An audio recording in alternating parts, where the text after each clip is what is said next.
In this video, we're diving into PHP Loop Control, focusing on mastering the break and continue statements. These tools allows you to control loop execution flow with precision. Loop control statements allow you to alter the normal flow of a loop. The break statement exits the loop completely, while the continue statement skips the current iteration and proceeds to the next. The break statement is used to terminate a loop's execution immediately. Consider a for loop that iterates from 1 to 10. If during the loop the variable I equals 5, the break statement is executed.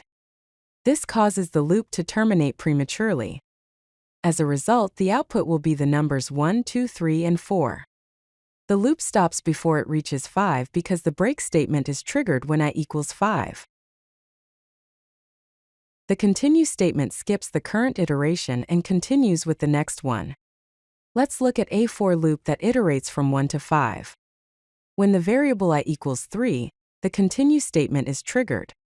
This means that when I is 3, that particular iteration of the loop is skipped, and the loop moves directly to the next value of I. The output will be the numbers 1, 2, 4, and 5.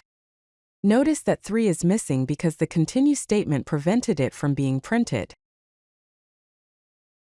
The break statement can also control infinite or conditional while loops. For instance, an infinite loop is initiated using while and true. A counter variable is increment with each iteration. An if condition checks if the counter is greater than 3. If it is, the break statement is executed, terminating the infinite loop.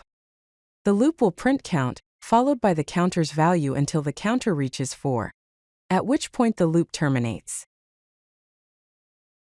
The continue statement can be used to skip specific elements in a Foreach loop. Consider an array of numbers from 1 to 5.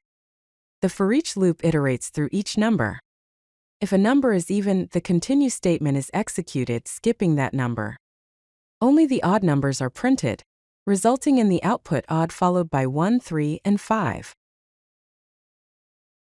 To exit multiple levels of nested loops, you can use break followed by a number indicating how many levels to exit. In this example, there are 2 nested for loops. If I equals 2 and j equals 2, then break 2 is executed.